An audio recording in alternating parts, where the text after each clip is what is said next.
अच्छा देखो, तुम्हारे 10th में ये जो ट्रायंगल चैप्टर है इसमें एक प्रमेय दी गई है जो हर साल पूछी जाती है। या तो यही पूछी जाएगी या तो इसका विलोम पूछा जाता है, थेल्स प्रमेय। ठीक है, कौन सी? Thales, theorem of Thales. तो देखो, अच्छा अभी हमने बताया ये समरूप कैसे हो जाते हैं, है ना। समरूपता समझ में आ गई। समरूपता के बाद सर्वांग समता भी समझ में आ गई होगी। अब इसके बाद हम लोग चलते हैं समानुपातिकता। तो भैया साफ हो जाओ, प्रकार भी काम खत्म, तुम भी हटो।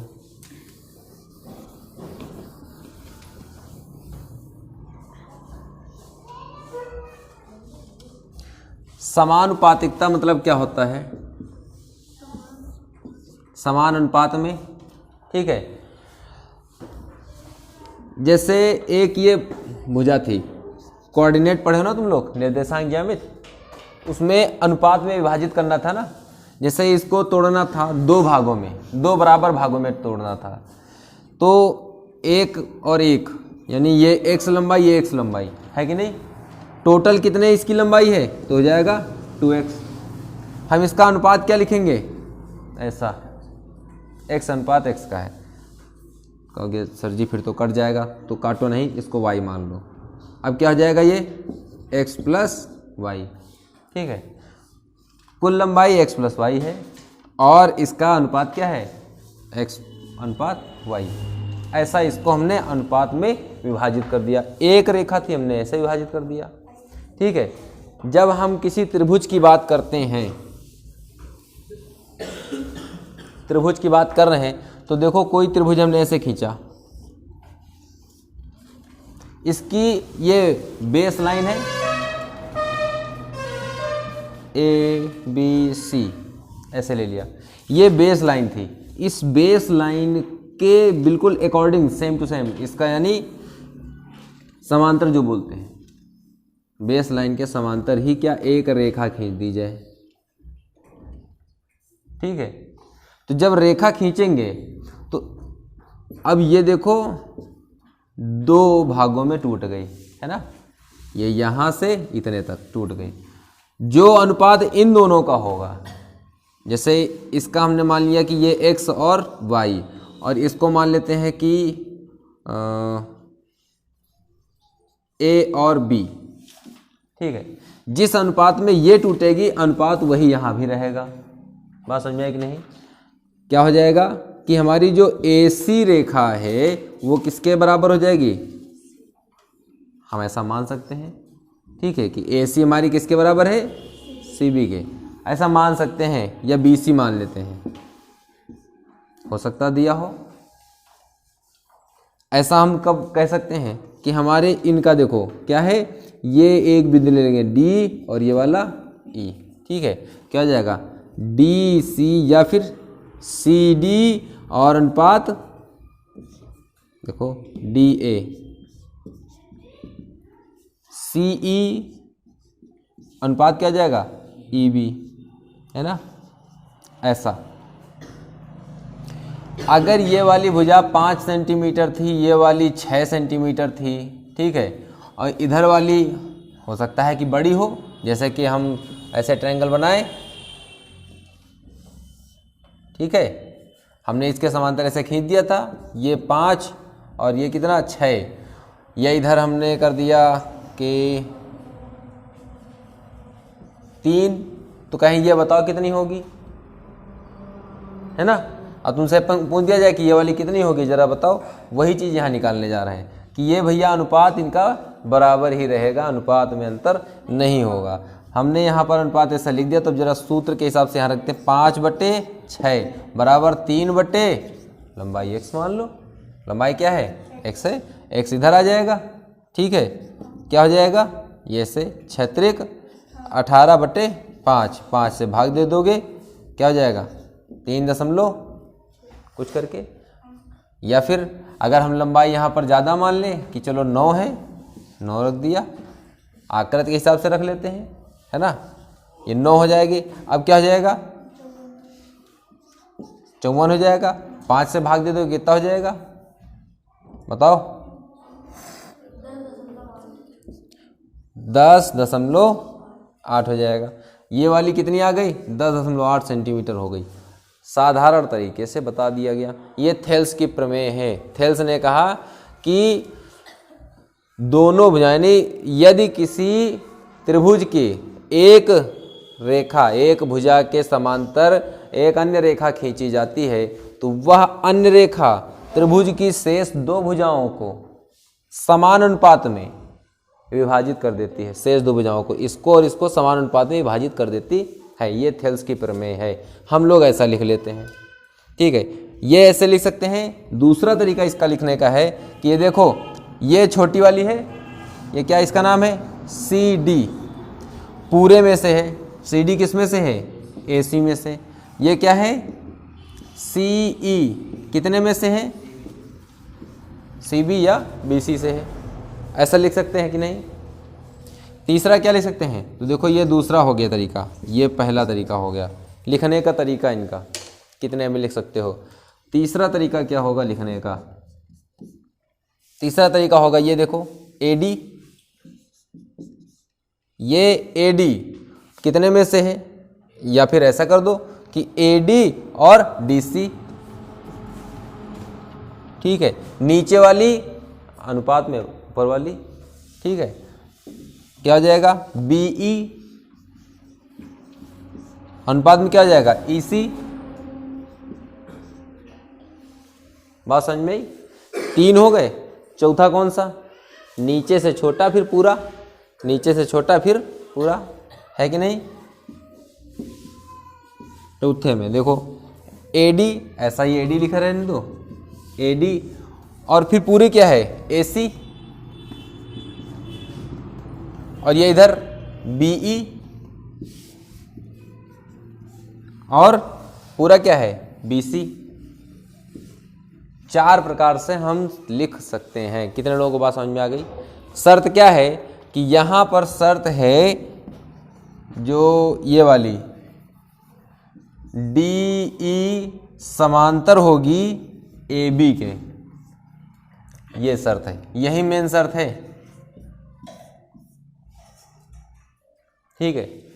जब ये वाली इसको काट रही होगी तब बराबर अनुपात में काटती है, बराबर भागों में नहीं काटती, अनुपात बराबर होगा।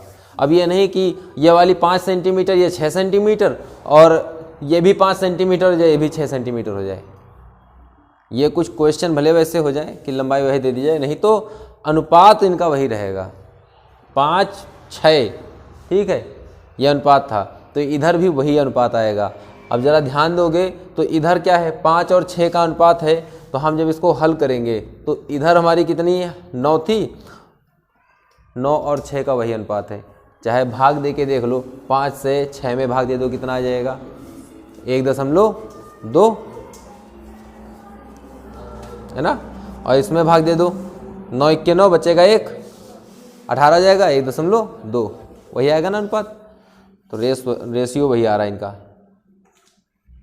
समानुपातिक प्रमेय, थेल्स थ्योरम है ये। हाँ, इसको छापो। ये 4 प्रकार से इसको लिखा जा सकता है।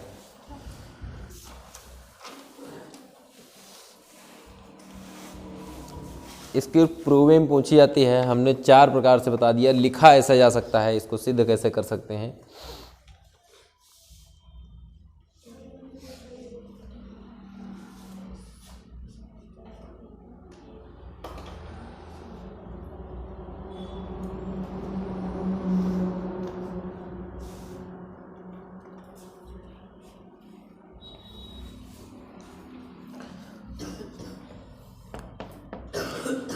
पहली प्रूविंग देखो जरा, इसमें अगर दोनों तरफ 1 जोड़ दोगे, दोनों तरफ 1 जोड़े,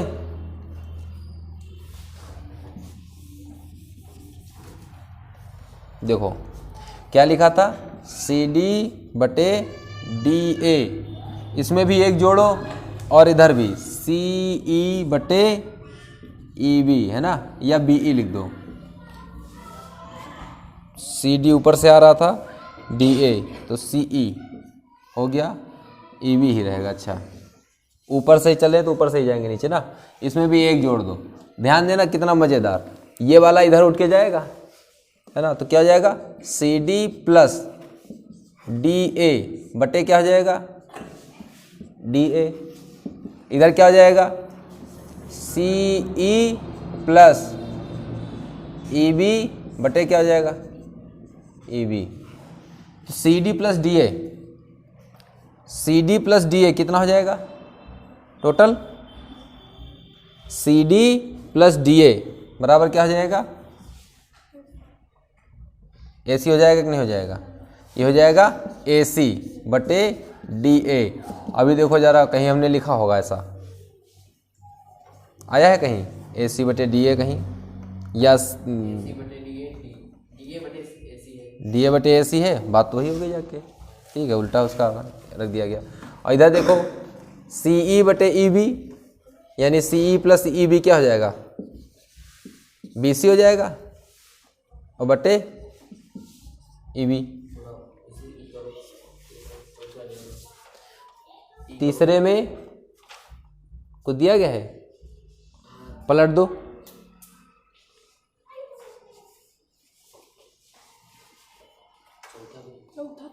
चौथा भी है, हाँ चौथा वाला सेम है, चौथा पे सेम है। क्या लिखा है AD लिखा है ऊपर इधर है ना, ये देखो AD और फिर AC और ये BE और BC, ऐसा ये नहीं लग रहा क्या ये, अच्छा वो F जैसा है वैसे घुमा दिया था, ठीक है बिल्कुल। ये देखो सरलता से प्रमेय तुम्हारी प्रूव हो गई, थेल्स की थ्योरम थी, ठीक है। किसी में भी अब जैसे कि इसमें हम अगर इसमें उसमें हम कर दें 1 जोड़ देंगे तब भी हमारी चौथी आ जाएगी, AD प्लस DC। देखो जरा क्या करोगे, DC इधर ले आओ, AD plus DC, AD plus DC क्या हो जाएगा AC हो जाएगा है ना, पलट जाएगा ना। और यही BE प्लस EC तो क्या हो जाएगा BC हो जाएगा, BC है ना। छोटी भुजा बटे बड़ी भुजा ये कर दो, बड़ी भुजा बटे छोटी भुजा कर दो, ऐसा आराम से लिख सकते हो, कहीं कोई प्रतिबंध नहीं है कि तुम क्या लिख रहे हो। लेकिन शर्त इतनी खाली है कि अगर हम ये ऊपर वाली लिख रहे हैं इसके अनुपात में ये लिख रहे हैं तो इसके अनुपात में ही ये लिखेंगे, ये नहीं कि इसके अनुपात में ये लिखा और इसके अनुपात में ये लिखा, x बटे वाई और इधर b बटे a नहीं करेंगे, x बटे y है तो a बटे b ही होगा, ठीक है, शर्त यही रहेगी। तो थेल्स की थ्योरम समझ में आई।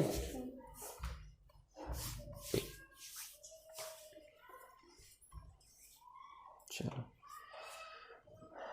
अब इसकी जो है थ्योरम ये वाली बुक से आराम से एकदम समझेंगे, सॉल्व करेंगे, ठीक है। समझाने का काम आज हो गया।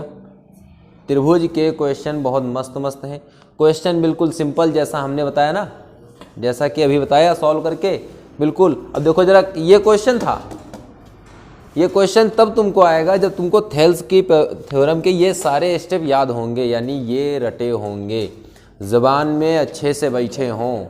ये नहीं कि उतना समय क्वेश्चन आ रहा है अब तुम सोच रहे हो क्या होगा, क्या इसकी प्रमेय क्या थी समझ में नहीं आ रहा। तो प्रमेय पूरी रटी होनी चाहिए तभी जो है कुछ होने वाला है।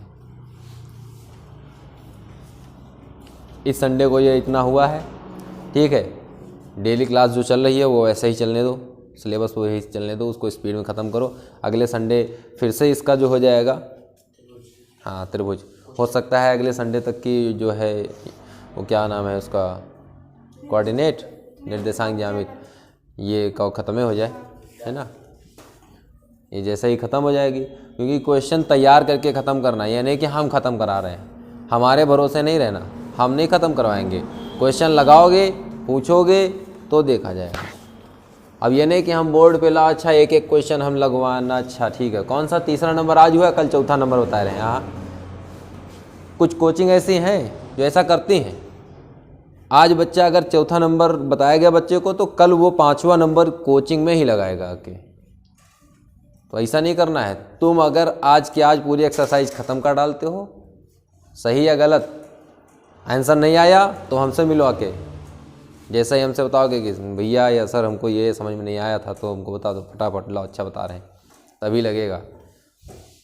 और उन्हीं लोगों की एक्सरसाइजें ख़त्म होती हैं। जो आगे चल रहा है, जो कोचिंग में चल रहा है, वो सिलेबस पढ़ते चलो और बाकी घर में अपना रिवीजन करते रहो, थोड़ा टाइम उसमें दो अगर टाइम बच रहा है तो, है ना।